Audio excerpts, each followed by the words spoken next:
हरे कृष्णा। सभी भक्तों को राधे राधे। तो श्रीमद् भागवत महापुराण का 12वां स्कंद चल रहा है।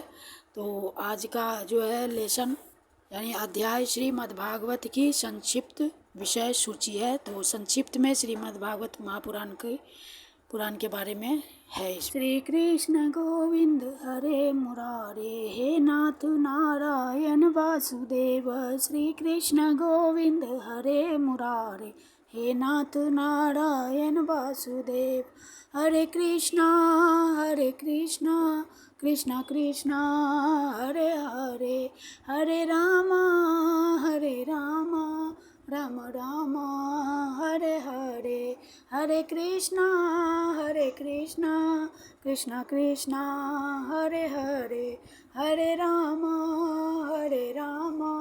राम राम हरे हरे। हरे कृष्णा कृष्णा कृष्णा हरे हरे, हरे राम राम राम हरे हरे। बोलिए श्रीमद् भागवत भगवान की जय। बाल कृष्ण कन्हैया लाल की जय। श्री वृंदावन धाम की जय। श्री गिरिराज धरण की जय। भगवान वेद व्यास की जय। सद्गुरुदेव भगवान की जय। जय जय श्री राधे, जय जय श्री राधे श्याम। कृष्णाय वासुदेवाय देवकी नंदनाय च नंद गोप कुमाराय गोविंदाय नमो नमः। नमः पंकजनाभाय नमः पंकजमालिने नमः पंकजनेत्राय नमस्ते पंकजांगये। अथ 12वां अध्याय श्रीमद् भागवत की संक्षिप्त विषय सूची। सूत जी कहते हैं, भगवत भक्ति रूप महान धर्म को नमस्कार है। विश्व विधाता भगवान श्री कृष्ण को नमस्कार है। अब मैं ब्राह्मणों को नमस्कार करके श्री मद्भागवतोक्त सनातन धर्मों का संक्षिप्त विवरण सुनाता हूँ। सौनकादि ऋषियों, आप लोगों ने मुझसे जो प्रश्न किया था उसके अनुसार मैंने भगवान विष्णु का यह अद्भुत चरित्र सुनाया। यह सभी मनुष्यों के श्रवण करने योग्य है। इस श्रीमद्भागवत महापुराण में सर्व पापहारी स्वयं भगवान श्री हरि का ही संकीर्तन हुआ है। वे ही सबके हृदय में विराजमान, सबकी इंद्रियों के स्वामी और प्रेमी भक्तों के जीवन धन है। इस श्रीमद् भागवत महापुराण में परम रहस्यमय अत्यंत गोपनीय ब्रह्म तत्व का वर्णन हुआ है। उस ब्रह्म में ही इस जगत की उत्पत्ति, स्थिति और प्रलय की प्रतीति होती है। इस पुराण में उसी परम तत्व का अनुभवात्मक ज्ञान और उसकी प्राप्ति के साधनों का स्पष्ट निर्देश है। शौनक जी, इस महापुराण के प्रथम स्कंद में भक्ति योग का भली भांति निरूपण हुआ है और साथ ही भक्ति योग से उत्पन्न एवं उसको स्थिर रखने वाले वैराग्य का भी वर्णन किया गया है। परीक्षित की कथा और व्यास नारद संवाद के प्रसंग से नारद चरित्र भी कहा गया है। राजर्षि परीक्षित श्रावण का शाप हो जाने पर किस प्रकार गंगा तट पर अनशन व्रत लेकर बैठे गए और ऋषि प्रवर श्री सुखदेव जी के साथ किस प्रकार उनका संवाद प्रारंभ हुआ, यह कथा भी प्रथम स्कंद में ही है। योग धारणा के द्वारा शरीर त्याग की विधि, ब्रह्मा और नारद का संवाद, अवतारों की संक्षिप्त चर्चा तथा महतत्व आदि के क्रम से प्राकृतिक सृष्टि की उत्पत्ति आदि विषयों का वर्णन द्वितीय स्कंद में हुआ है। तीसरे स्कंद में पहले पाल विदुर जी और उद्धव जी के, तदनंतर विदुर तथा मैत्रेय जी के समागम और संवाद का प्रसंग है। इसके पश्चात पुराण संहिता के विषय में प्रश्न है और फिर प्रलय काल में परमात्मा किस प्रकार स्थित रहते हैं इसका निरूपण है। गुणों के क्षोभ से प्राकृतिक सृष्टि और महतत्व आदि 7 प्रकृति विकृतियों के द्वारा कार्य सृष्टि का वर्णन है। इसके बाद ब्रह्मांड की उत्पत्ति और उसमें विराट पुरुष की स्थिति का स्वरूप समझाया गया है।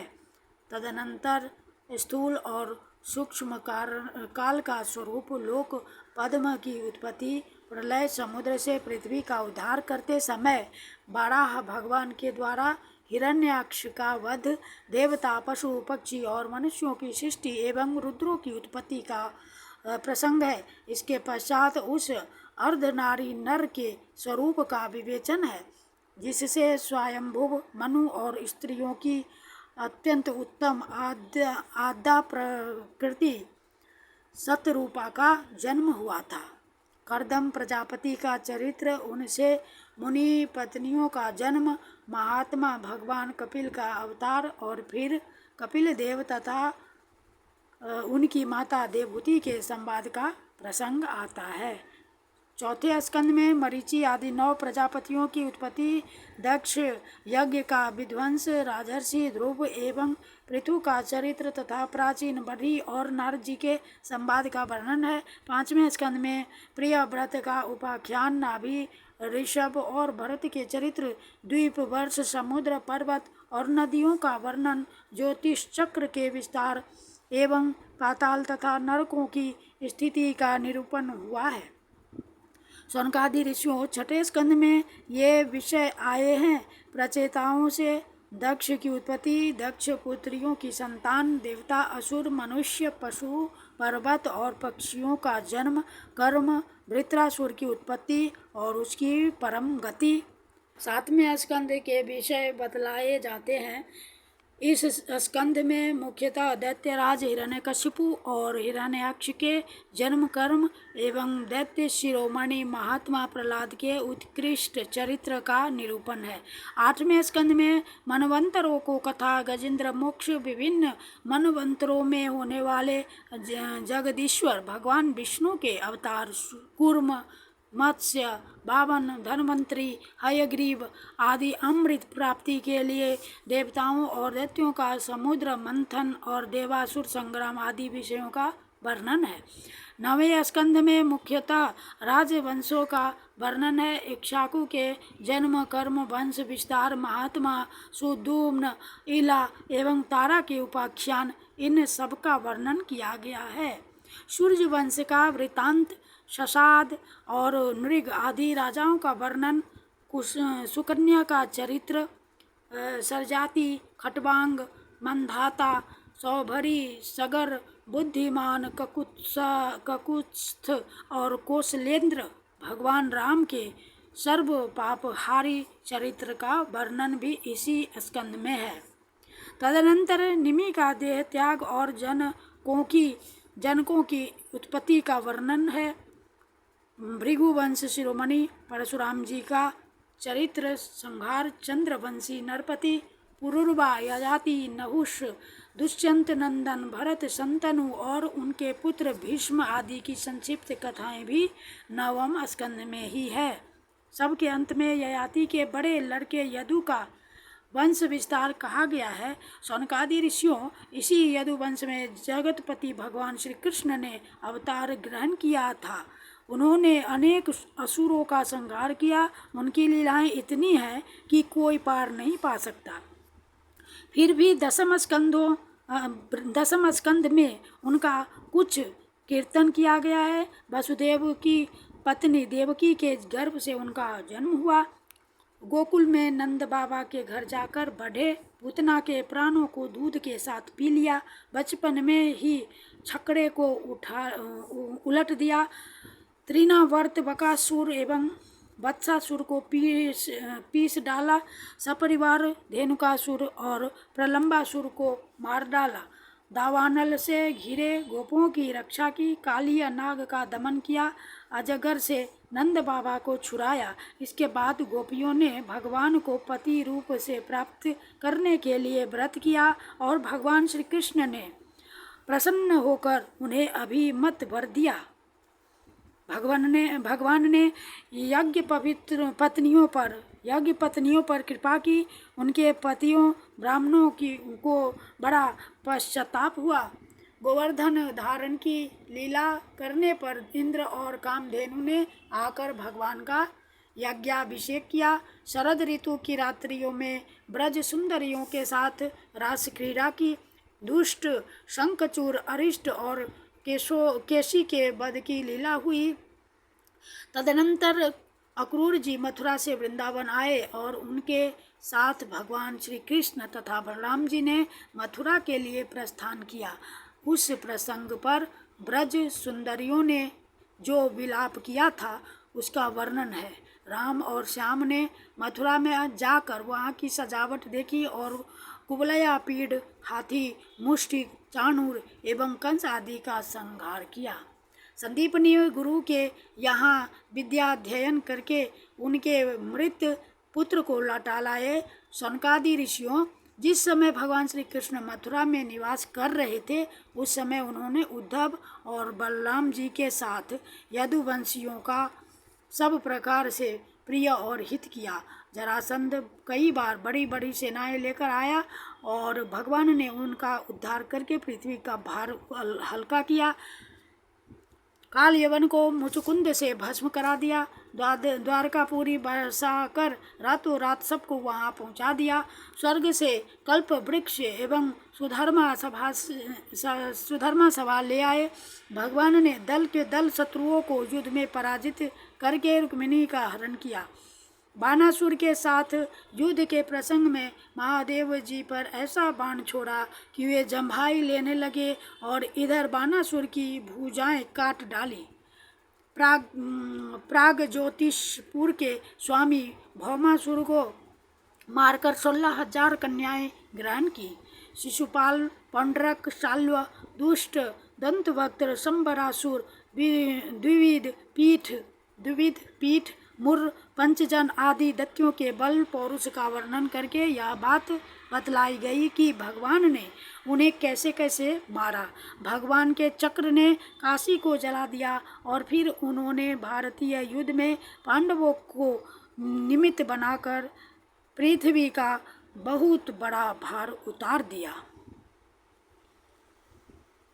शौनकादि ऋषियों 11वें स्कंद में इस बात का वर्णन हुआ है कि भगवान ने ब्राह्मणों के शाप के बहाने किस प्रकार यदुवंश का संहार किया। इस स्कंद में भगवान श्री कृष्ण और उद्धव का संवाद बड़ा ही अद्भुत है। उसमें संपूर्ण आत्मज्ञान और धर्म निर्णय का निरूपण हुआ है और अंत में यह बात बताई गई है कि भगवान श्री कृष्ण ने अपने आत्मयोग के प्रभाव से किस प्रकार मर्त्यलोक का परित्याग किया।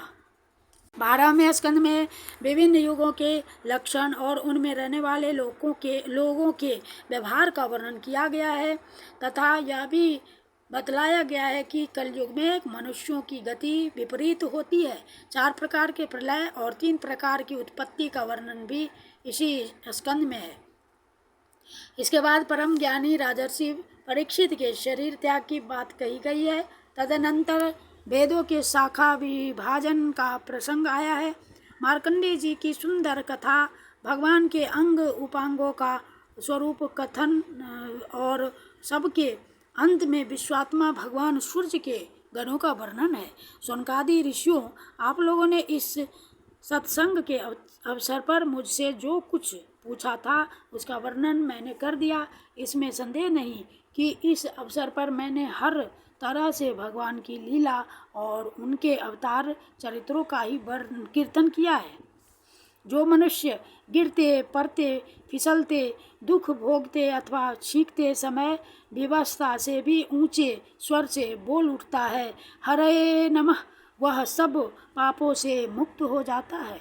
यदि देश काल एवं वस्तु से अपरिच्छिन्न भगवान श्री कृष्ण के नाम, लीला, गुण आदि का संकीर्तन किया जाए अथवा उनके प्रभाव, महिमा आदि का श्रवण किया जाए तो वे स्वयं ही हृदय में आ विराजते हैं और श्रवण तथा कीर्तन करने वाले पुरुष के सारे दुख मिटा देते हैं। ठीक वैसे ही जैसे सूर्य अंधकार को और आंधी बादलों को तितर बितर कर देती है। जिस वाणी के द्वारा घट घटवासी अविनाशी भगवान के नाम, लीला, गुण आदि का उच्चारण नहीं होता, वह वाणी भावपूर्ण होने पर भी निरर्थक है, सारहीन है, सुंदर होने पर भी असुंदर है और उत्तमोत्तम विषयों का प्रतिपादन करने वाली होने पर भी असत कथा है। जो वाणी और वचन भगवान के गुणों से परिपूर्ण रहते हैं वे ही परम पावन हैं, वे ही मंगलमय हैं और वे ही परम सत्य हैं। जिस वचन के द्वारा भगवान के परम पवित्र यश का गान की होता है वही परम रमणीय, रुचिकर एवं प्रति क्षण नया नया जान पड़ता है। उससे अनंत काल तक मन को परमानंद की अनुभूति होती रहती है। मनुष्यों का सारा शोक, चाहे वह समुद्र के समान लंबा और गहरा क्यों न हो, उस वचन के प्रभाव से सदा के लिए सूख जाता है। जिस वाणी से चाहे वह रस, भाव, अलंकार आदि से युक्त ही क्यों न हो, जगत को पवित्र करने वाले भगवान श्री कृष्ण के यश का कभी गान नहीं होता है, कभी नहीं होता। वह तो कौओं के लिए उच्छृष्ट फेंकने के स्थान के समान अत्यंत अपवित्र है। मानस सरोवर निवासी हंस अथवा ब्रह्म धाम में विहार करने वाले भगवत चरना रविंद आश्रित परम हंस भक्त उसका कभी सेवन नहीं करते। निर्मल हृदय वाले साधु जन तो वहीं निवास करते हैं जहाँ भगवान रहते हैं।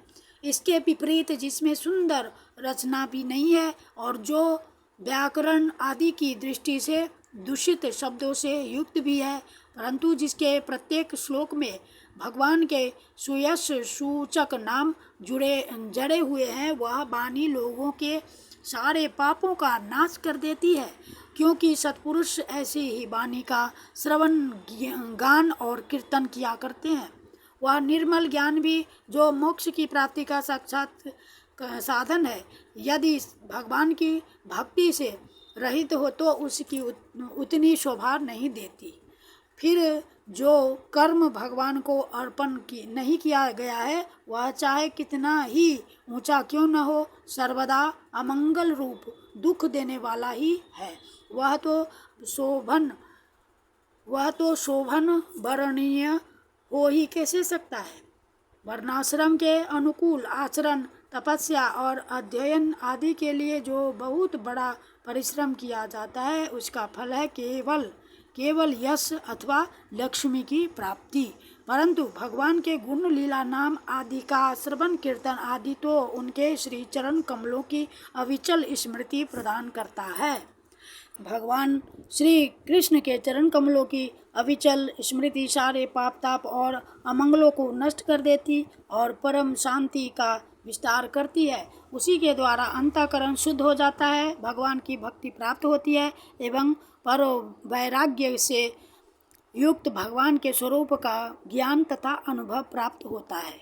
सनकादि ऋषियों, आप लोग बड़े भाग्यवान हैं, धन्य है, क्योंकि आप लोग बड़े प्रेम से निरंतर अपने हृदय में सर्वांतर्यामी, सर्वात्मा, सर्वशक्तिमान आदि देव, सबके आराध्य देव एवं स्वयं दूसरे आराध्य देव से रहित नारायण भगवान को स्थापित करके भजन करते रहते हैं। जिस समय राजर्षि परीक्षित अनशन करके बड़े बड़े ऋषियों की बड़ी सभा में सबके सामने श्री सुखदेव जी महाराज से श्रीमद् भागवत की कथा सुन रहे थे, उस समय वहीं बैठकर मैंने भी उन्हीं परमर्षियों के मुख से इस आत्म तत्व का श्रवण किया था। आप लोगों ने उसका स्मरण कराकर मुझ पर बड़ा अनुग्रह किया। मैं इसके लिए आप लोगों का बड़ा ऋणी हूँ। सौनकादि ऋषियों, भगवान श्री वासुदेव की एक एक लीला सर्वदा श्रवण कीर्तन करने योग्य है। मैंने इस प्रसंग में उन्हीं की महिमा का वर्णन किया है जो सारे अशुभ संस्कारों को धो बहाती है। जो मनुष्य एकाग्रचित से एक पहर अथवा एक क्षण ही प्रतिदिन इसका कीर्तन करता है और जो श्रद्धा के साथ इसका श्रवण करता है, वह अवश्य ही शरीर सहित अपने अंतःकरण को पवित्र बना लेता है। जो पुरुष द्वादशी अथवा एकादशी के दिन इसका श्रवण करता है, वह दीर्घायु हो जाता है और जो संयम पूर्वक निराहार रहकर पाठ करता है, उसके पहले के पाप तो नष्ट हो ही जाते हैं, पाप की प्रवृत्ति भी नष्ट हो जाती है। जो मनुष्य इंद्रियों और अंतःकरण को अपने वश में करके उपवास पूर्वक पुष्कर, मथुरा अथवा द्वारका में इस पुराण संहिता का पाठ करता है, वह सारे भयों से मुक्त हो जाता है। जो मनुष्य इसका श्रवण या उच्चारण करता है, उसके कीर्तन से देवता, मुनि, सिद्ध, पितर, मनु और नरपति संतुष्ट होते हैं और उसकी अभिलाषाएं पूर्ण करते हैं। ऋग्वेद, यजुर्वेद और सामवेद के पाठ से ब्राह्मण को मधु कुल्या, घृत कुल्या और पयः कुल्या यानी मधु, घी एवं दूध की नदियाँ अर्थात सब प्रकार की सुख समृद्धि की प्राप्ति होती है। वही फल श्रीमद् भागवत के पाठ से भी मिलता है।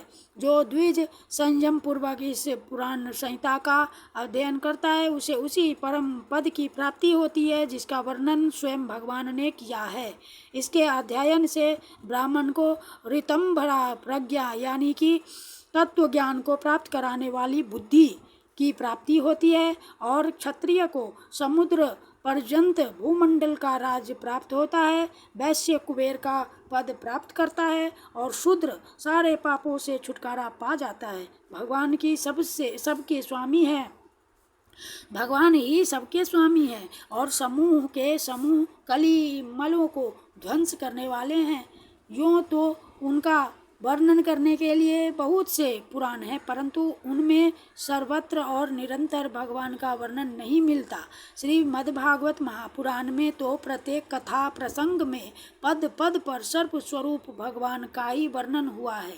वे जन्म, मृत्यु आदि विकारों से रहित देश कालाधिकृत परिच्छेदों से मुक्त एवं स्वयं आत्म तत्व ही है। जगत की उत्पत्ति, स्थिति, प्रलय करने वाली शक्तियाँ भी उनकी स्वरूपभूत ही हैं, भिन्न नहीं।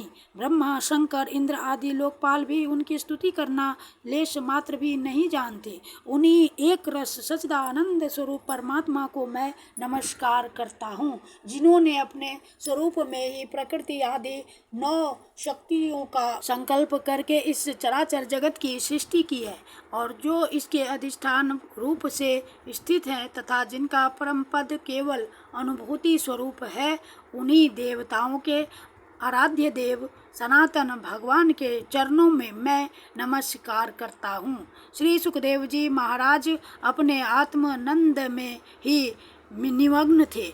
इस अखंड अद्वैत स्थिति से उनकी भेद दृष्टि सर्वथा निवृत्त हो चुकी थी। फिर भी मुरली मनोहर श्याम सुंदर की मधुमयी मंगलमयी मनोहारिणी लीलाओं ने उनकी वृत्तियों को अपनी ओर आकर्षित कर लिया और उन्होंने जगत के प्राणियों पर कृपा करके भगवत तत्व को प्रकाशित करने वाले इस महापुराण का विस्तार किया। मैं उन्हीं सर्व पापहारी व्यासनंदन भगवान श्री सुखदेव जी के चरणों में नमस्कार करता हूँ।